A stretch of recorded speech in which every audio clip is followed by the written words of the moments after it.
అందరికీ శుభోదయం. ఈరోజు మన యాక్టివిటీ ఈసీసీఈ డే డిఐవై బొమ్మల తయారీ శిబిరం.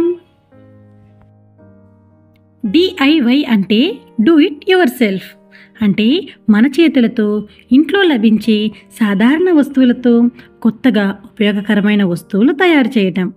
అంగన్వాడీ కేంద్రంలో పిల్లలు ఆడుకోవడానికి నేర్చుకోవడానికి బొమ్మలు అవసరమవుతాయి, కానీ ఇవి మార్కెట్లో కొనాల్సిన అవసరం లేదు. మన దగ్గర లభించే వస్తువులను వినియోగించి అద్భుతమైన బొమ్మలు తయారు చేయవచ్చు. అయితే ఇక్కడ కొంతమంది కార్యకర్తలు తల్లులు బొమ్మల్ని తయారు చేస్తున్నారు. వాళ్ళు ఏమి చేస్తున్నారు, ఎలా చేస్తున్నారో వెళ్ళి చూద్దామా? ఇక్కడ ఉన్న అంగన్వాడీ కార్యకర్త ప్లాస్టిక్ కవర్తో పూలను ఏ విధంగా తయారు చేయాలో తల్లులకు చూపిస్తున్నారు.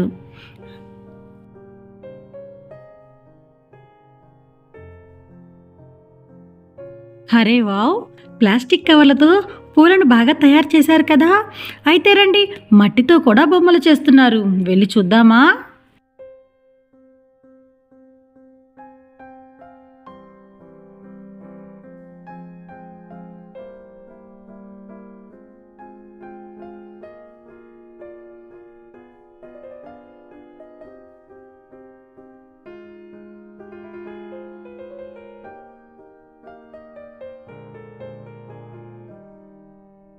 తయారు చేయడం అంటే తక్కువ ఖర్చుతో మనము ఏదైనా చిన్న చిన్న బొమ్మలు, అంటే మనం డబ్బులు పెట్టి కొనకుండా అనమాట.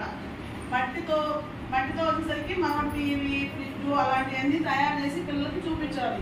తర్వాత వచ్చేసరికి ఇవి వచ్చేసరికి క్యారీ బ్యాగ్.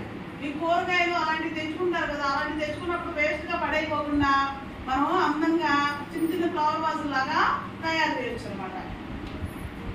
ఇంకా వచ్చేసరికి ఇది వచ్చేసరికి న్యూస్ పేపర్ అనమాట. పాత న్యూస్ పేపర్ పడేసుకున్నాం కదా, అలాంటి పడైపోకుండా మనం చిన్నపిల్లలకి ఏదైనా ఉపయోగపడే వస్తువులాగా తయారు చేసి చూపించుకోవచ్చు. తర్వాత వచ్చేసరికి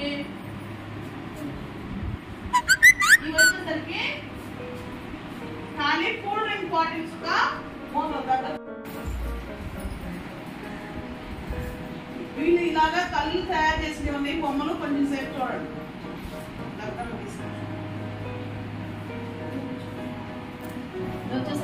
దూదితో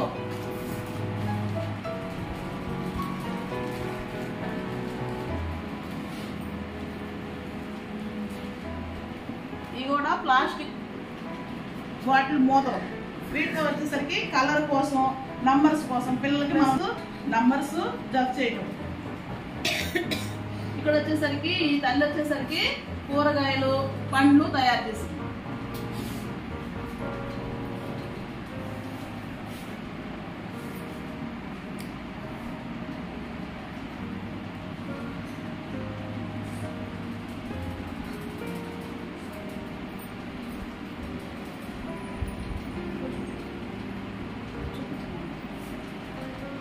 మట్టితో బొమ్మల్ని చాలా చక్కగా తయారు చేసి రంగులు కూడా చాలా చక్కగా వేశారు.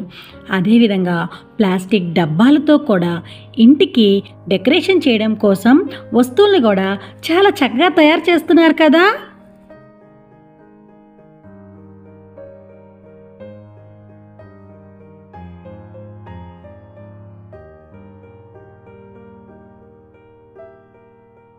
ఈసీసీఈ డే రోజున ఇక్కడ ఉన్న తల్లులు చాలా బాగా మెటీరియల్ని తయారు చేశారు కదా. దేనికి ఉపయోగపడని వస్తువులతో ఇంటి అలంకరణ కోసం, అదేవిధంగా పిల్లలు చేయడానికి యాక్టివిటీస్ కోసం చాలా చక్కగా తయారు చేశారు. మరి ఇంకెంతకు ఆలస్యం, రండి ఈరోజు మనం కూడా ఈ విధంగా ఈసీసీఈ డేని ఘనంగా చేద్దాం.